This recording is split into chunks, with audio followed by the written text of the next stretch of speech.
प्रधानमंत्री नरेंद्र मोदी वहाँ आए थे, उन्होंने चरण स्पर्श कर आपसे आशीर्वाद लिया था, तो मैं जानना चाहूँगा आपने उनको आशीर्वाद क्या दिया था? उन्होंने अपना शिष्टाचार निभाया और हमने भी आशीर्वाद दिया। राजनीतिक पार्टियां हैं वो धर्म के नाम पे वोट मांग रही हैं, क्या ये सही है? हम इसको दोष नहीं समझते हैं। हम इसको दोष समझते हैं कि धर्म में हस्तक्षेप करने लग जाएं, धर्म विधियों को बदलने लग जाएं।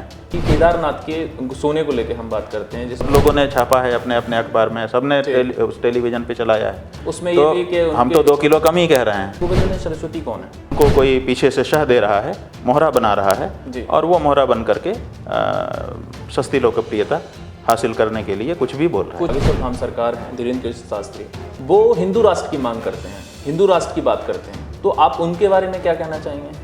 कोई प्रारूप आप बनाइए, प्रारूप बना करके लेके आइए, केवल नामकरण से कुछ उपलब्धि नहीं होगी।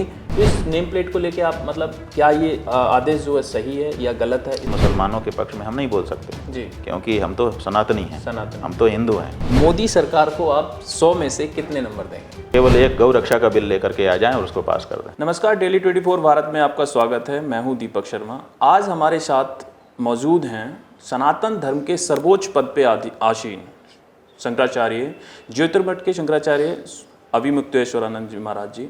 आज हम उनसे चर्चा करेंगे कि शंकराचार्य कैसे बनाए जाते हैं, शंकराचार्य का रोल क्या होता है, सनातन धर्म में सर्वोच्च पद शंकराचार्य का माना गया है। तो हम उसी चीज़ के लिए चर्चा करेंगे आज, और आगे के लिए भी जानेंगे कि जिस तरीके के उनके ऊपर आरोप प्रत्यारोप भी चल रहे हैं उस बारे में भी थोड़ी जानकारी लेंगे। तो महाराज जी, मैं आपके लिए प्रणाम करता हूँ जी। नारायण। मैं आपका स्वागत करता हूँ सभी से। तो मैं सबसे प्रथम आपसे यही जानकारी चाहूँगा कि शंकराचार्य का हमारे सनातन धर्म में सर्वोच्च स्थान दिया गया है, तो शंकराचार्य की नियुक्ति कैसे होती है, शंकराचार्य कैसे बनाए जाते हैं, इस बारे में मैं आपसे जानकारी चाहूँगा। ये शंकराचार्य ने शंकराचार्य बनाया जी, माने एक भगवत पाद आदि शंकराचार्य थे जी, उन्होंने सनातन धर्म के निरंतर संरक्षण के लिए जी, भारत की 4 दिशाओं में 4 आमनाय मठों की स्थापना की। माने 4 वेद व्यास जी ने विभाजित कर दिए, पहले एक ही वेद था।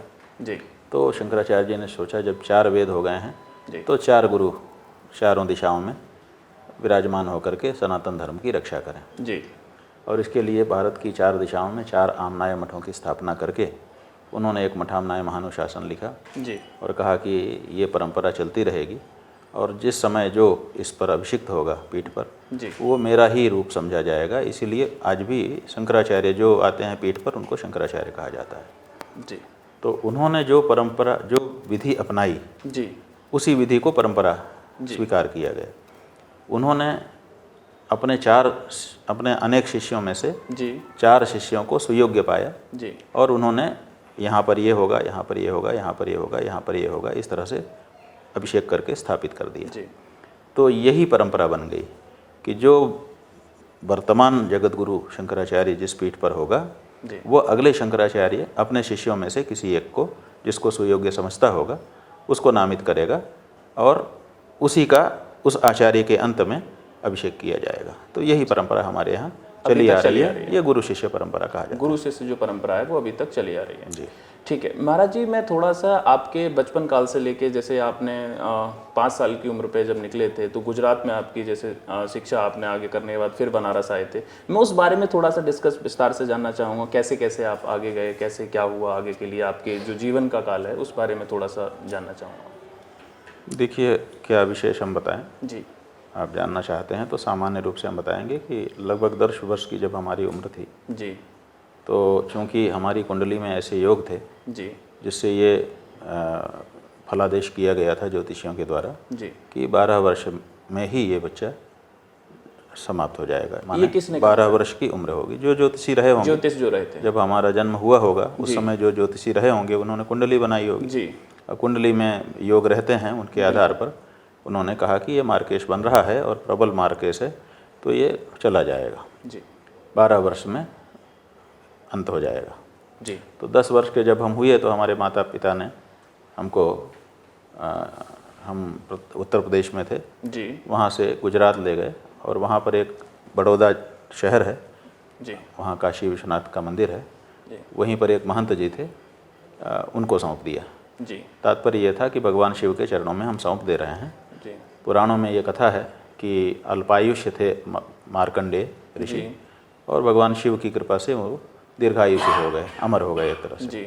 आज भी वो विद्यमान माने जाते हैं धर्म की दृष्टि से। बड़ोदरा में जो थे, नहीं, मार्कंडेय ऋषि, मार्कंडेय ऋषि, जी उनके बारे में पुराणों में कथा आई है कि वो अल्पायु थे, जी भगवान शिव की भक्ति की, तो भगवान शिव ने यमराज को वापस कर दिया कि नहीं इसको नहीं मारो, जी तो वो चिरायु हो गए। अल्पायु थे, चिरायु हो गए। जी तो ये मान करके कि हम भी भगवान शिव के चरणों में दे देंगे तो हो सकता है कि भगवान शिव इनकी उम्र को बढ़ा दें। जी तो हमको वहाँ दे दिया गया और वहाँ फिर हम रहे, अध्ययन किया। उसके बाद फिर शंकराचार्य जी महाराज की दृष्टि हमारे ऊपर गई, तो उन्होंने कहा तुम काशी में चल करके पढ़ो, हम तुम्हारी व्यवस्था करेंगे। तो हमको काशी ले आए और वहाँ पर रख करके उन्होंने पढ़ाया लिखाया।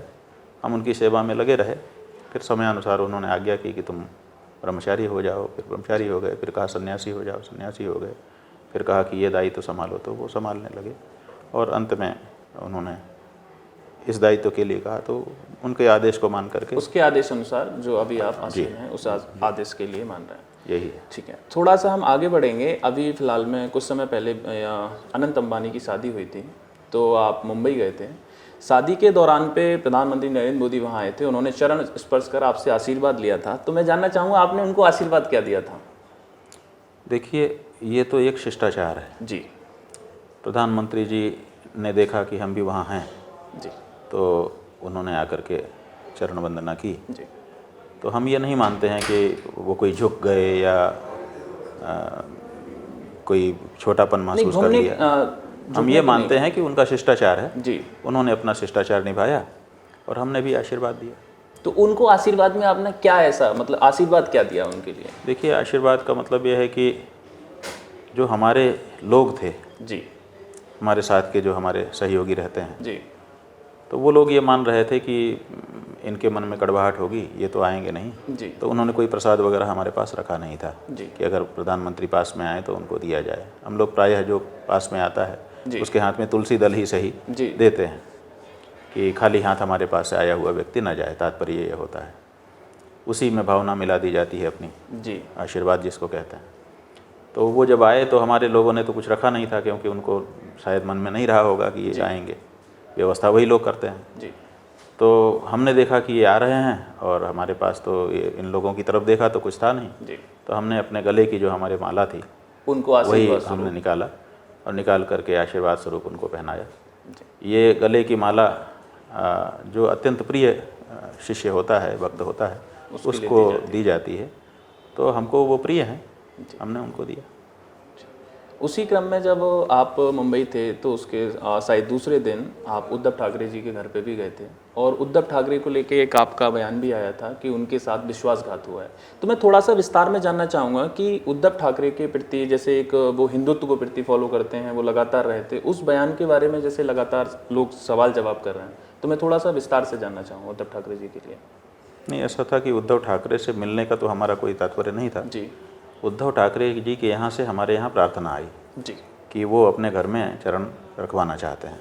जी हम सनातन धर्मियों में ये परंपरा है कि हम लोग मानते हैं कि सेवक सदन स्वामी आगमनु मंगल मूल अमंगल दमनु। जी अगर सेवक के घर में स्वामी का आगमन हो जाए जी तो उसके अमंगल नष्ट हो जाते हैं और उसका मंगल शुरू हो जाता है। जी तो इसीलिए बहुत से लोग प्रार्थना करते हैं कि हमारे घर में चरण रख दीजिए।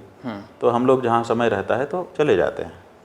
तो उनकी तरफ से प्रार्थना आई, पहले तो मना कर दिया गया, लेकिन आग्रह कुछ ज़्यादा ही उनका आया, तो ये हुआ कि ठीक है, समय निकाल करके चले जाएंगे। तो हमारे लोगों ने कार्यक्रम बनाया, हम वहाँ उनके यहाँ गए। उन्होंने वहाँ बहुत अच्छे व्यवस्थित कर रखा था, 11 पंडितों को बुला रखा था, पूजा सामग्री रखी थी। तो विधि विधान के साथ उन्होंने पादुका पूजन किया और फिर कुछ थोड़ी बातें हुई अपने मन की, उन्होंने भी कही, हमने भी सुन ली।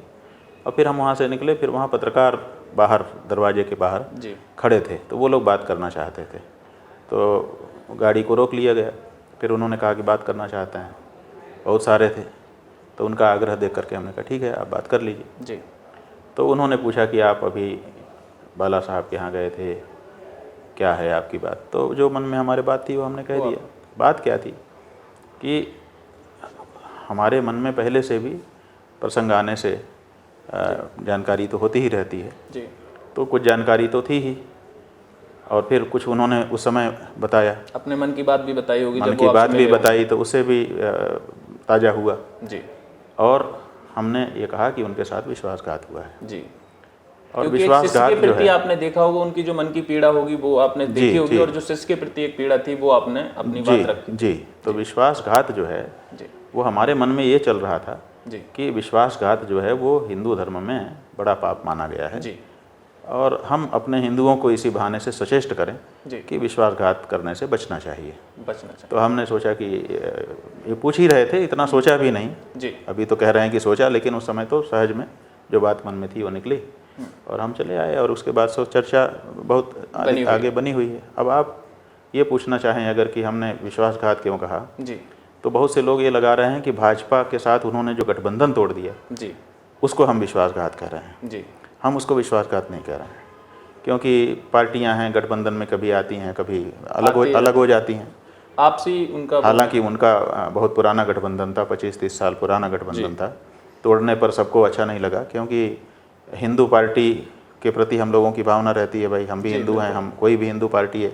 तो भाजपा एक हिंदू पार्टी अपने आप को कहती थी और एक शिवसेना अपने आप को हिंदू पार्टी कहती थी, तो दोनों के प्रति हम लोगों के मन में लगाव था। जी तो ऐसी स्थिति में जब दोनों अलग हुए तो थोड़ा सा तो पीड़ा सबको रही, लेकिन उसको हम विश्वासघात की श्रेणी में नहीं ले जाते हैं। विश्वासघात के कहने से हमारा तात्पर्य था कि जो उन्हीं की पार्टी के एक व्यक्ति थे जी जो बाद में उनकी सरकार को गिरा करके मुख्यमंत्री बन गए, जी, तो अब आप वो एकनाथ शिंदे की बात कर रहे हैं। जी, अब वो कह रहे हैं कि हम तो बाला साहब ठाकरे जी के सिद्धांतों के कारण, क्योंकि ये कांग्रेस से मिलने लग गए इसलिए हम अलग हो गए। जी तो हमारा ये कहना है कि अगर ऐसी बात थी जी तो जिस दिन वो गठबंधन बना करके कांग्रेस से मिल करके सरकार बना रहे थे उसी समय आप अलग हो जाते। जी लेकिन उस समय तो आप अलग नहीं हुए, उस समय तो उनके साथ गए और सरकार बनाई और मंत्री बने, जी लेकिन बाद में आपने फिर उनको गिरा दिया। जी तो ये जो आप अब कह रहे हैं कि हम बाला साहब के अनुयायी हैं इसलिए हम इनके साथ नहीं रहे, ये बात बिल्कुल गलत हो गई।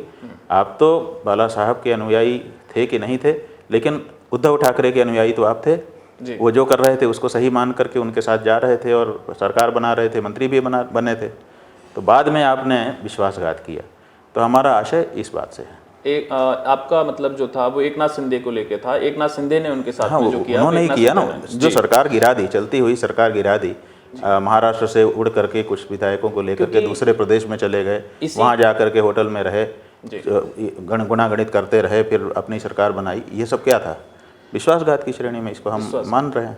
तो एक जैसे अभी राजनीतिक बयान के अनुसार अगर देखा जाए तो शंकराचार्य का जो पद होता है वो हमारी सनातन धर्म में सर्वोच्च पद माना गया है। तो क्या एक सन्यासी के लिए कोई राजनीतिक बयान देके, जो अभी सुर्खियों में जो बयान आ रहा है, क्या एक सन्यासी को राजनीतिक बयान देना चाहिए?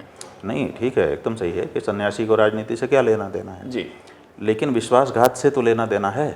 जी, विश्वासघात तो हमारे धर्म की चीज़ है। मैं समझ पा रहा हूँ, जैसे आपने एक हिंदू धर्म के लिए क्या? जो व्यक्ति राजनीति में चला गया जी वो हिंदू रहेगा कि नहीं रहेगा?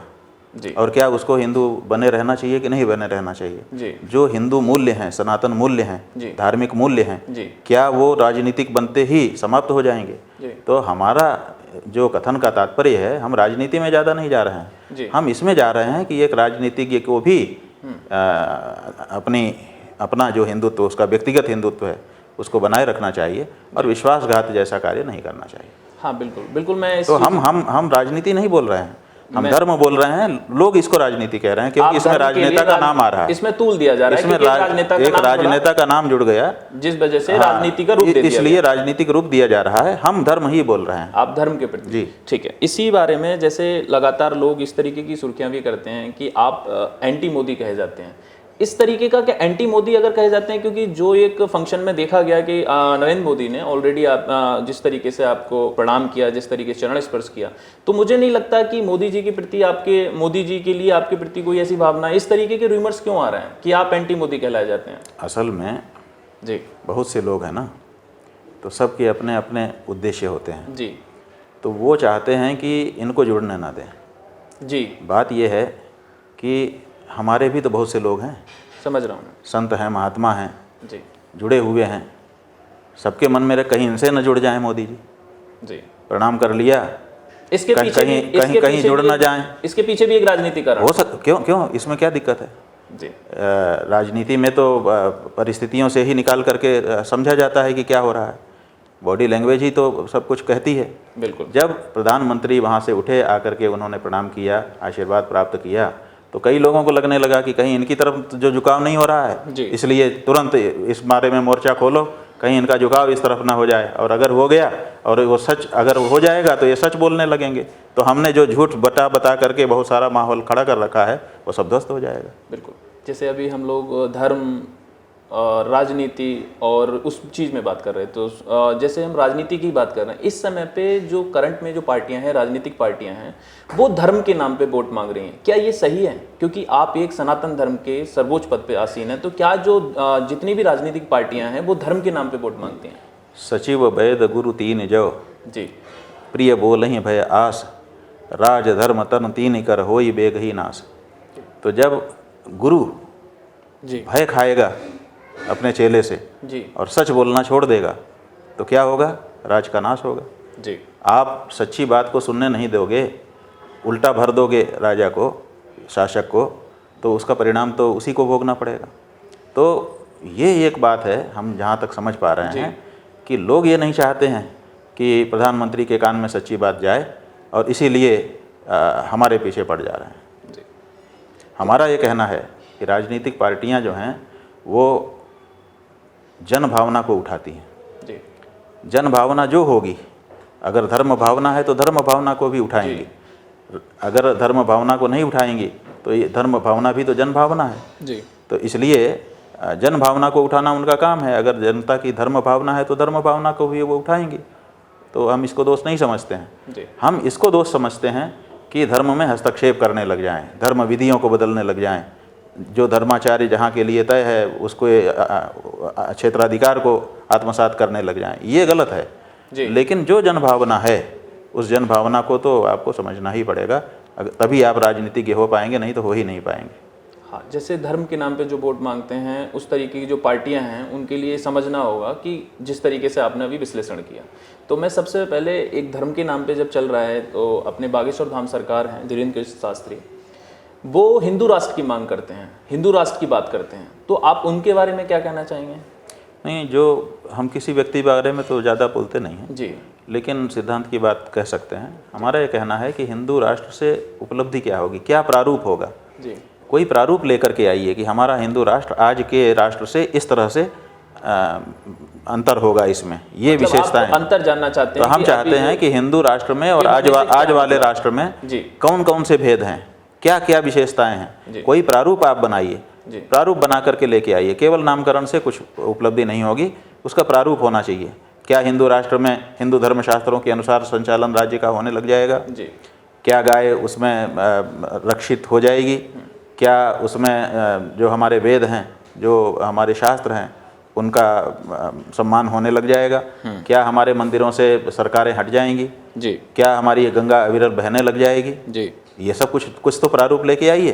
तो वो कहते हैं कि नहीं, आप चिंता मत करिए, जो जैसा है वैसा ही रहेगा और हिंदू राष्ट्र हो जाएगा। तो जो जैसा है वैसे ही अगर रहेगा तो फिर हिंदू राष्ट्र होने का मतलब क्या है? मतलब क्या? ये हमारा कहना। बिल्कुल। जब अभी जैसे अभी आपने गौ सेवा की बात करी, गौ रक्षा की बात करी, नरेंद्र मोदी का ये तीसरा टाइम है और आप लगातार गौ रक्षा के लिए एक आयोग की बात करते हैं, गौ रक्षा के लिए कानून की बात करते हैं, तो आप इस बारे में अब क्या कहेंगे? जैसे नरेंद्र मोदी का ये तीसरा टर्म चल रहा है, गौ रक्षा के लिए देखिए, हम तो उनको शुरू से कह रहे हैं कि ये बड़ा काम है। कोई भी हिंदू सबसे ऊंचे गाय को रखता है। जी। जैसे ही आपने शपथ लिया था, पहला काम आपको करना चाहिए था। आप पहला नहीं गए तो दूसरा करते, तीसरा करते, चौथा करते, कम से कम 10 में ले आते। आपका 2 कार्यकाल बीत गया और आपने गौ माता की सुध नहीं ली। ये ठीक नहीं है, यही तो हम कह रहे हैं। अभी भी यही कहना चाहेंगे अगर मौका मिले कि भाई इसको प्रायोरिटी पे लो। इस हम लोगों के थ्रू एक संदेश आप अभी भी देना चाहते हैं कि अभी भी वो इस चीज के लिए गौ सेवा, भाई अभी भी प्रधानमंत्री तो हैं, प्रधानमंत्री ऐसे हैं वो अलग बात है। प्रधानमंत्री तो अभी, और हम किससे आशा करेंगे? हम अपने प्रधानमंत्री से आशा करेंगे। तो अभी भी हम चाहते हैं कि अभी भी कुछ नहीं बिगड़ा है। क्या होगा, आप अगर रक्षा का बिल लेकर के आएंगे तो आपकी जो बैसाखी है वो छटक जाएगी। मान लो यही हो सकता है, इससे ज़्यादा क्या होगा? आपकी पार्टी के तो आप ही के साथ रहेंगे। तो आप गौ रक्षा बिल लाएंगे, उसके कारण अगर आपकी सरकार गिरती है तो फिर से चुनाव होगा और देश की जनता गौ भक्त है, वो आपको जो आप कहते हैं ना 400 पार कर देगी। जी बिल्कुल। आप गौ माता के लिए खड़े तो होइए। गौ सेवा से जैसे बात करते हैं, हमारे भारत में सबसे बड़ा राज्य हमारा उत्तर प्रदेश राज्य आता है। वहाँ के जो मुख्यमंत्री हैं योगी आदित्यनाथ, वो लगातार दूसरी बार मुख्यमंत्री हैं। मैं योगी आदित्यनाथ के बारे में जानना चाहता हूँ, क्या वो हिंदू हमारी सनातन संस्कृति के लिए जिस तरीके से काम कर रहे हैं, कहीं उनका कोई भी इस तरीके से कोई ऐसी, उनके योगी आदित्यनाथ के बारे में आप क्या कहना चाहते हैं? नहीं, क्या कहना चाहेंगे, हमारे उत्तर प्रदेश के मुख्यमंत्री हैं, स्वागत योगी आदित्यनाथ के बारे में। ठीक है, अभी चलिए एक आगे के लिए बढ़ते हैं। जैसे अभी वर्तमान में लगातार एक गोविंदानंद सरस्वती हैं, जिनके वीडियो लगातार देखे जा रहे हैं कि वो पूरे दंडवत आपके लिए प्रणाम कर रहे हैं। अचानक आते हैं और वो आप पे उल्टे सीधे जवाब देने लगते हैं, उल्टे सीधे बयान देने लगते हैं। तो मैं ये जानना चाहता हूँ गोविंदानंद सरस्वती हैं क्या? आखिर उनको जो पहले एकदम आपके चरण में दंडवत देखा जा रहा है, उसके बाद वो उल्टे बयान देने लगते हैं, उस बारे में मैं जानना चाहता हूँ गोविंदानंद सरस्वती कौन है? ये गोविंदानंद सरस्वती पूरी पीठ के जो वर्तमान शंकराचार्य जी हैं जी, स्वामी निश्चलानंद सरस्वती जी महाराज, जी, उनके एक शिष्य हैं जो वृंदावन में रहते हैं, जी, उमाशक्ति पीठाधीश्वर स्वामी, हाँ जी, अभी नाम भूल रहे हैं, जी, बता जी, दें। आगे बताइए। वो उमाशक्ति पीठाधीश्वर हैं, जी, दंडी सन्यासी हैं। जी, उनके एक शिष्य हैं, उनके शिष्य हैं ये? नहीं, स्वामी अमृतानंद जी महाराज, अमृतानंद जी उनके शिष्य हैं ये, उनके शिष्य हैं, माने पुरी पीठाधीश्वर जी के शिष्य के शिष्य के शिष्य हैं। मतलब 3 टाइम्स 6 है, 3 मतलब टाइम, से- हाँ, तीसरी पीढ़ी है। जी, तो ये उनके शिष्य हैं। हमारे गुरु जी के पास ये आते जाते रहे, जी, दर्शन करने के लिए आते थे। जी, उस समय हम लोगों से भी मिलते थे। जी, स्वाभाविक है, प्रणाम तो जब भी आते थे करते ही थे, जाने कितनी बार, सैकड़ों बार कर चुके हैं। जी, तो वो उनका श्रद्धा है, उसमें हम कुछ नहीं कहना चाहेंगे। जी, अब क्या हुआ कि जब से हमारे गुरुजी ब्रह्मलीन हुए, जी, उसके बाद हम लोगों का अभिषेक हुआ। जी, जब अभिषेक हुआ उस समय भी ये वहीं उपस्थित थे। जी, जब हमारे श्रृंगेरी में अभिषेक श्रृंगेरी के शंकराचार्य जी ने किया, तब भी ये वहाँ उपस्थित थे, जी, और उसके बाद भी रहे। जी, फिर धीरे धीरे इन्होंने अपने आप को आगे बढ़ाया। जी, पता नहीं किसी ने इनको प्रेरणा दिया कि स्वयं अपने मन से आए, कुछ नहीं कह सकते हैं। जी, लेकिन अभी इन्होंने सुप्रीम कोर्ट में जा कर के कहा है कि मैं ब्रह्मलीन शंकराचार्य जी का उत्तराधिकारी हूँ, जी, मुझे उनकी जगह पे लीगल रिप्रेजेंटेटिव बनाया जाए। जी, और उसके बाद से झूठे झूठे आरोप प्रत्यारोप कह रहे चालू कर दिए हैं उन्होंने। और बहुत छोटी भाषा का प्रयोग करते हुए दिखाई दे रहे हैं, जी, और मीडिया उनका साथ दे रही है। तो ऐसा लगता है कि कोई ऐसे लोग भी होंगे उनके पीछे जो मीडिया को उनके लिए अरेंज करते होंगे, क्योंकि हमने जीवन में पहली मतलब बार। आपके कहने से ये सुयोजित प्लान है जो हाँ। उनको आगे करके कोई करवा रहा है। जी जी, मतलब आप इसके इसलिए पीछे कह रहे इसलिए कि देखिए, कल हमने हैं। जी, देखा कि जो ANI नाम का चैनल है, जी, एशियन न्यूज वाला, जी, जी, एजेंसी है, वो एजेंसी है, न्यूज़ चैनल प्रोवाइडर भी है। एजेंसी है। जी, तो उनका लगभग 1.5-2 घंटे लाइव करता जी। है आईडी के साथ। जी, हमने ज़िंदगी में पहली बार देखा कि कोई चैनल जी, 1.5 घंटे तक किसी को लाइव कर रहा है, और वही एक ही व्यक्ति बोलता चला जा रहा है, ना कोई प्रश्न है ना कुछ है। जैसे आप भी हमसे बात कर रहे जी। हो सकता है 10-20 मिनट, 25 मिनट, 1 घंटा हो जाए, जी, लेकिन आप तो बातचीत कर रहे हो। जी, वो तो एक ही व्यक्ति बोलता चला जा रहा है, बोलता चला जा रहा है, बोलता चला, और आईडी लगी हुई है और हो रहा है।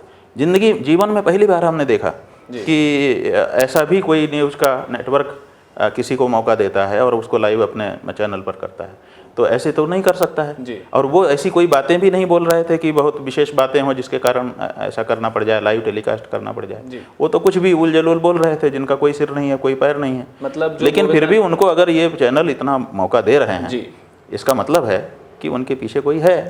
तो कौन है, क्यों ऐसा उनको मौका दे रहा है, ये तो रहस्य चलिए है। ये चर्चा का विषय है। लेकिन ये- फिलहाल यही है कि उनको कोई पीछे से शह दे रहा है, मोहरा बना रहा है, जी। और वो मोहरा बन करके सस्ती लोकप्रियता हासिल करने के लिए कुछ भी बोल रहा है। कुछ भी उल्टे सीधे बयान वो इसलिए दे रहे हैं कि जिससे कि मीडिया की सुर्खियों में बने जी, रहें जी। और जिससे कि आपके ऊपर आरोप प्रत्यारोप करके उनको एक मीडिया टीआरपी मिल जाए। जी ठीक, तो इसी क्रम में हम अगर आगे बढ़ेंगे, जैसे अभी बरेली का शायद आपने नाम सुना होगा।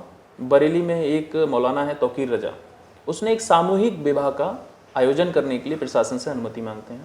प्रशासन अनुमति ये मांगते हैं कि उसमें कि हम जितने भी हिंदू धर्म हो, कोई भी धर्म हो, उन सबका सामूहिक विवाह कराएंगे। तो सभी जो अपने हिंदू धर्म के संगठन हैं, चाहे वो बजरंग दल हो, कोई भी दल हो, हिंदू परिषद हो, कोई भी हो, उन लोगों ने प्रशासन से शिकायत करी कि ये हिंदू जो धर्म है धर्म के विरुद्ध ये शादी हो रही है, यानी कि धर्मांतरण के कराना चाहते हैं तौकीर रजा हमेशा हिंदू कुछ ना कुछ सुर्खियों में बयान। तो तौकीर रजा जिस तरीके से शादी का आयोजन करना चाह रहे हैं वो भी एक अपने हिंदू जो योगी आदित्यनाथ जिनकी सरकार है, जिसकी वजह से बोला जाता है कि लॉ एंड ऑर्डर एंड प्रशासन इस तरीके से। तो आप तौकीर रजा के लिए क्या कहना चाहेंगे? नहीं, हमको पूरा प्रकरण पता नहीं है।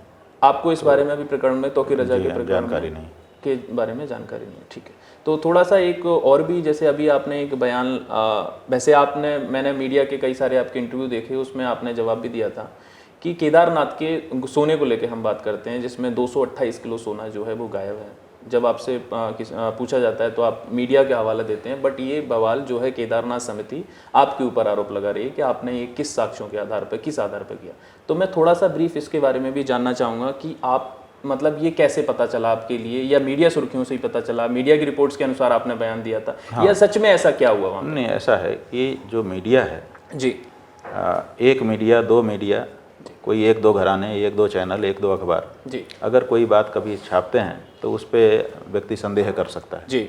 लेकिन जब सारी मीडिया, सभी मीडिया ने छापा एक ही कहानी को रिपोर्ट कर रही हो, एक ही को टेलीकास्ट कर रही हो जी, तो ऐसी परिस्थिति में तो लगता है कि भाई कोई घटना घट रही होगी तो सब लोग रिपोर्ट कर रहे हैं। सभी लोग रिपोर्ट कर तो आप समझिए कि जिस समय की ये घटनाएं हैं सोना लगने की जी, वो लगभग 1 महीने का समय है, और जी। 1 महीने में सब मीडिया ने एक ही तरह के समाचार टेलीकास्ट किए हैं जी, कि मुंबई से सोना चल रहा है,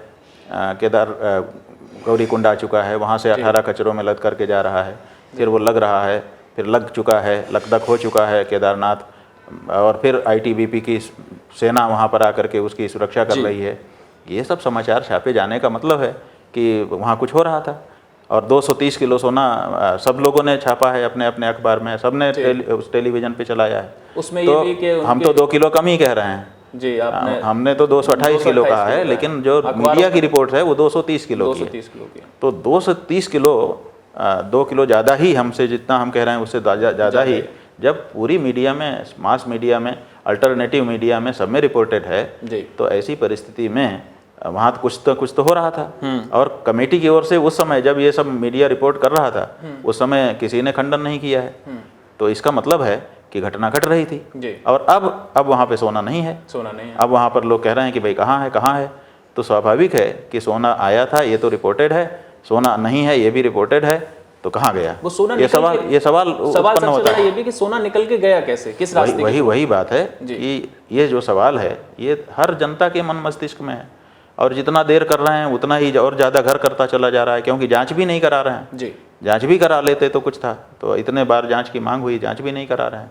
तो इसीलिए इस प्रश्न को हमने उठाया था, क्योंकि हमसे भी ज्योतिर्मठ का शंकराचार्य होने के नाते बहुत से लोग आते हैं, कहते हैं आप उठाइए बात को, तो हमारे पास भी दबाव रहता है जी। तो हमने जनता की आवाज़ को उठाया है।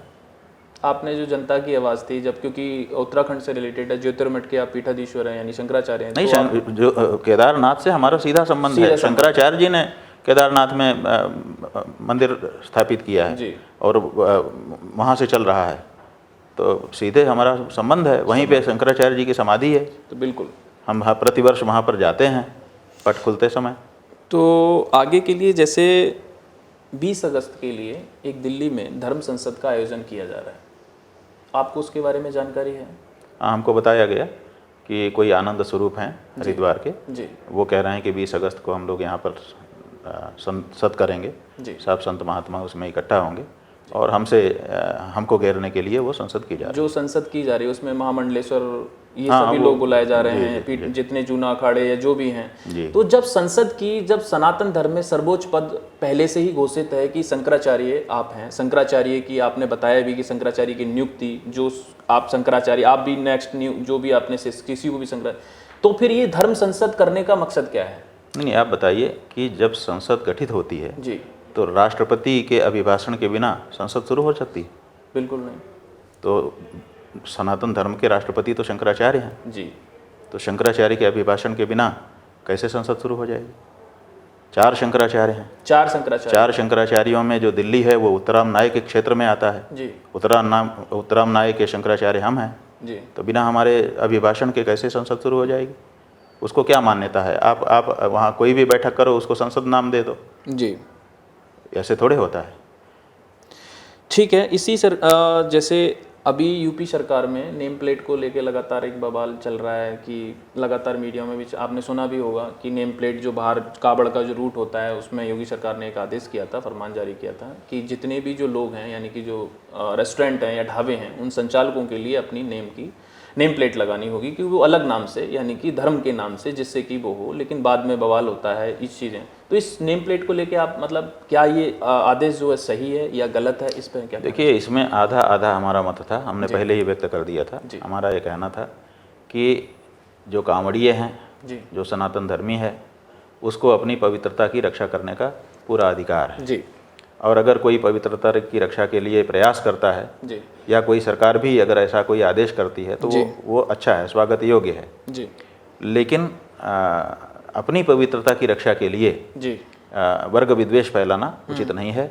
ऐसा तरीका अपनाया जाना चाहिए जिससे हमारा काम बने और किसी को चोट भी ना पहुंचे, ठेस भी ना लगे। इतना हमारा कहना था जी। अब बहुत से लोग कह रहे हैं कि हम मौलाना हो गए, बहुत से कह रहे हैं कि ये तो मुसलमानों के पक्ष में बोल रहे हैं जी। तो देखिए, मुसलमानों के पक्ष में हम नहीं बोल सकते जी, क्योंकि हम तो सनातनी हैं, हम तो हिंदू हैं, हम अपनी बात करेंगे जी। लेकिन एक हिंदू होने के नाते हमारा ये धर्म है कि हम किसी को ठेस पहुंचाए बिना अपने धर्म को आगे लेके आए, धर्म को आगे बढ़ाएं। तो वही बात हमने कही है और आगे भी कहते रहे। उस बयान के लिए तोड़ मरोड़ के दिखाया गया, तोड़ मरोड़ के दिखाया जा रहा है और उसकी गलत बयानी की जा रही है। गलत बयानी की जा रही है।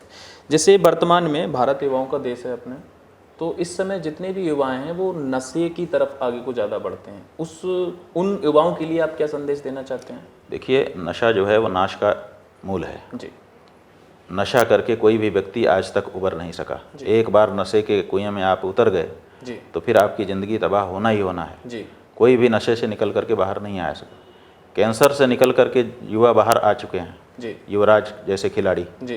कैंसर हो गया, फैल गया जी। लेकिन उन्होंने संघर्ष किया और निकल करके बाहर आ गए। लेकिन कोई भी उदाहरण नशे से निकल करके बाहर आने का नहीं है जी। तो ऐसी परिस्थिति में आप युवा हो जी। और एक युवा को कम से कम अपने युवावस्था की कीमत समझनी चाहिए। जवानी बड़ी बेशकीमती वस्तु है, एक बार चली गई तो फिर लौट के आती नहीं है। तो हम अपने युवा साथियों से, बहनों से, भाइयों से कहना चाहेंगे कि आप अपनी जवानी की कदर करो, इसको बर्बाद व्यर्थ मत करो, नशे के चक्कर में मत जाओ। एक सवाल और, जैसे राम मंदिर को लेके भी आपका नाम आया था कि राम मंदिर बनाने में आपने बहुत सारे ऐसे साक्ष्य थे जो दिए थे। उधर रामभद्राचार्य जी भी कहते हैं कि उन्होंने भी ऐसे बहुत सारे ऐसे साक्ष्य थे।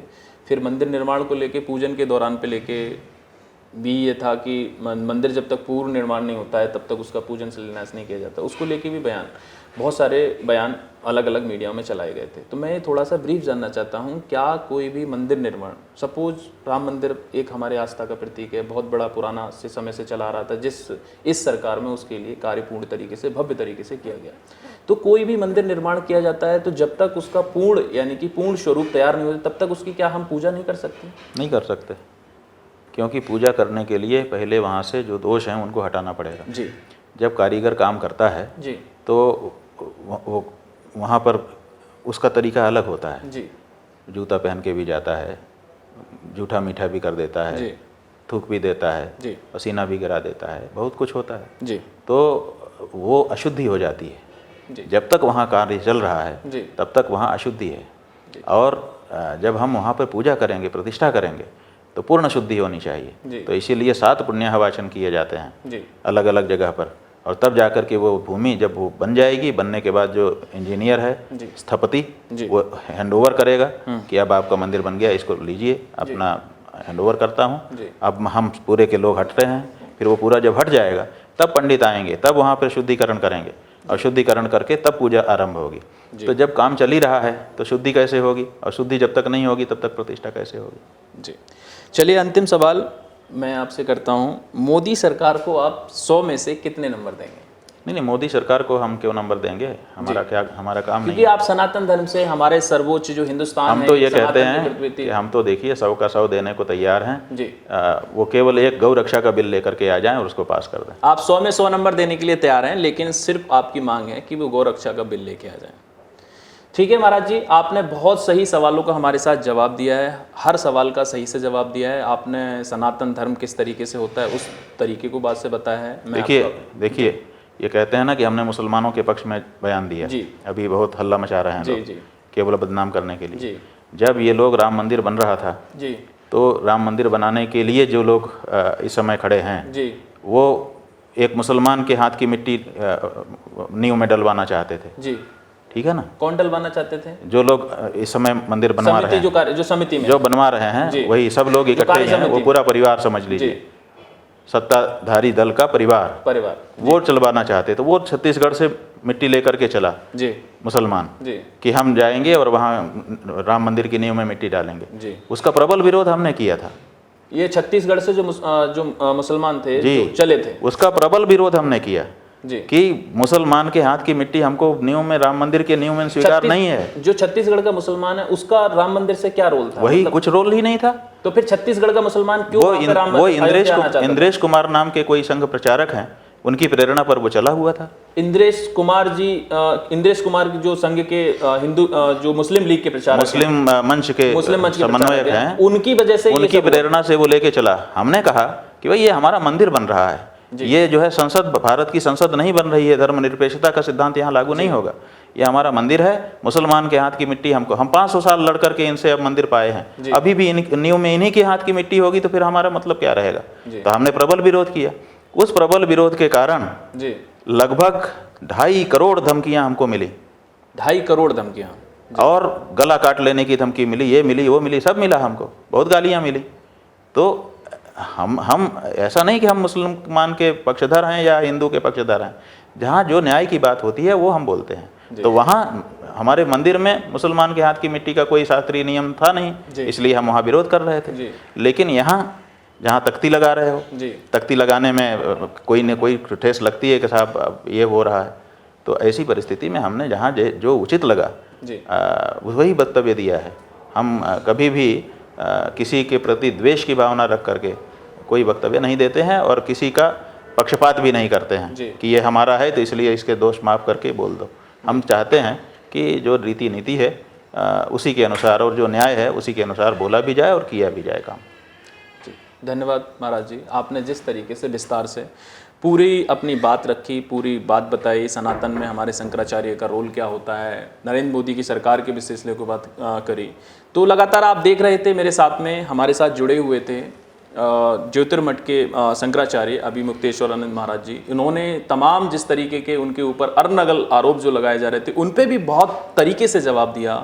अंबानी की शादी में वो कैसे गए, क्या हुआ, नरेंद्र मोदी उनसे कैसे मिले, क्या आशीर्वाद लिया, उद्धव ठाकरे को लेकर जो बयान थे, उन्होंने सभी सवालों के जवाब बहुत ही तरीके से दिए, बहुत अच्छे से विस्तार से समझाया। जो एक शंकराचार्य हमारे सनातन धर्म में सर्वोच्च पद माना गया है, उस तरीके से उन्होंने विस्तार से बताया। इसी चीज़ के लिए लगातार हम आपके साथ और भी बने रहेंगे। लगातार मेरे साथ देखते रहिए। नमस्कार।